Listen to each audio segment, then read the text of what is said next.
Alright, back out in the garage. We're on the 1966 U302 Super. It's really cold here in Indiana tonight, so I'm not shutting that off while I'll just have to talk louder and you'll just have to deal with it. So, as I stated in the earlier video, teardown was going to begin. I've started into it. I said I'm going to take the voltage regulator and get it out of the way. Yeah, I just unplug it. That gets the wiring harness out of the way. I've also got the tachometer cable out of the way. We did get the radiator drain. I have not drained the oil yet, but I did get the air cleaner out of the way, the coils out of the way, valve covers off. I thought I would go ahead and show you some of the things I found so far. The valve cover gasket, I don't know if that's going to show up, but that thing is mushed. I mean, it's like really, really thin. When I took it off, I had one chunk over here that like broke off. Get that out of the way. The most concerning part, and possibly where we're having our biggest oil consumption, was back here.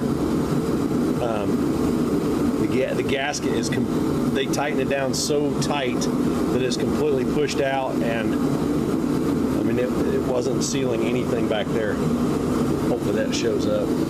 But you can see, you can kind of see up here, we got a little bit of a shiny spot where we got some gasket, and over here we got this shiny spot that just fades down to nothing right in there. That's like free passage of oil right out the back of the motor, right down the side of the head. And we've been having a lot of oil seepage down here, and we couldn't figure out why. I think that's it. There's just nothing there to seal it. So I was taking the nuts off the rocker arm studs.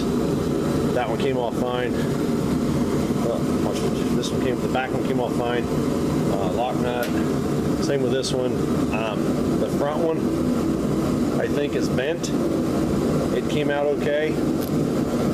The nut's stuck on the stud, not a big deal. But when I went to take this one here off, notice stud and one nut, and that's what I stud and one nut, or stud, one washer, one nut, stud, one washer, one nut, stud, one washer, one nut.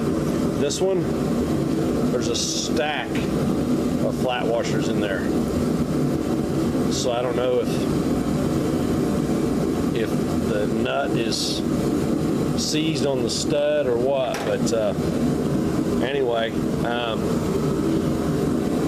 I got to figure out how this oil line comes out. I don't know if it's a press, I don't know, because this piece here is separate from the heads. I got two-piece head, but one-piece rocker arm valley. This casting right here in the middle has got a web. Back up here. It's got this web through the middle that seals on the heads on either side of the head. So this is like a one-piece deal that has a gasket that goes around here. Gasket goes around here, and I think another oil leak issue we might have.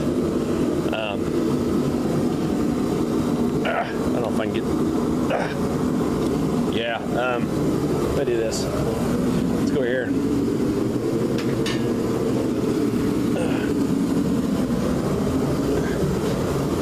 Get this guy, get you set up on that. Come here like this a little bit. There, it's kind of see what I'm doing. Hopefully the rocker arm will come up out of there. Let go of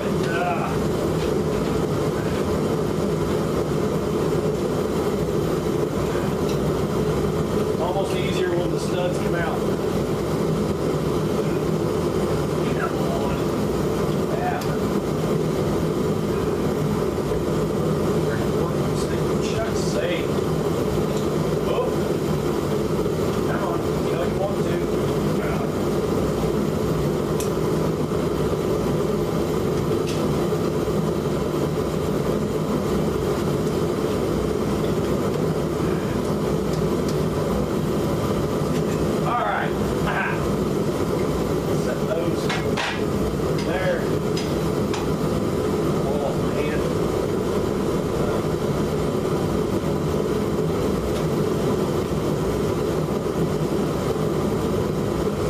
I say, I've never been in one of these engines, so let's back off here. This may be normal, but I don't. There's a big flap of gasket material sticking up there. Got one there, and I got one there. So after I get the gasket set, we'll have to, well, after I get this off, after I get this rocker valley thing off of there, I have to look and see what that gasket looks like, what it's supposed to look like. Yeah, I don't know. Like I say, never been in one of these, so I don't know. But to get this off, I'm probably gonna have to go ahead and take all of the head nuts off, because there's 4, 5, 6, there's like 7 of them that are holding just on per head, holding this casting to the head. So that'll all have to come off. There's probably a couple bolts there that'll have to come off, and that should then let me get this off. At that point, then the heads can come off. I can figure out how this works. Huh.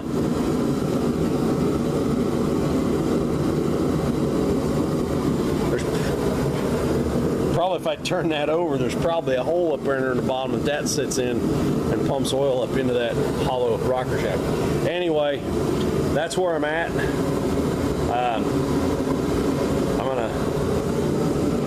I'm worried. I think I'm gonna see if I can find a small wire brush to maybe try and knock the crud off those, because that right there is really nasty. Clean the threads up a little bit before trying to take those nuts off. The ones down in here should come right out. These, I'm a little worried. We'll try and clean those threads up a little bit, and then we'll see if we can get this off and see what's going on underneath there, and see if we can get the heads off of it. I'm thinking it's going to come off as 2 pieces, maybe. I don't know. There's a part of me that wants to just get all the big nuts off. Yeah, I don't think that bolt and that bolt's going to be enough. Yeah, we'll probably just go ahead and take that off and then deal with the heads. Somebody said they take a sawzall and just cut that pipe and then put a new one in. I don't know. We'll see what we get into when we get into it. Anyway, I'll be back.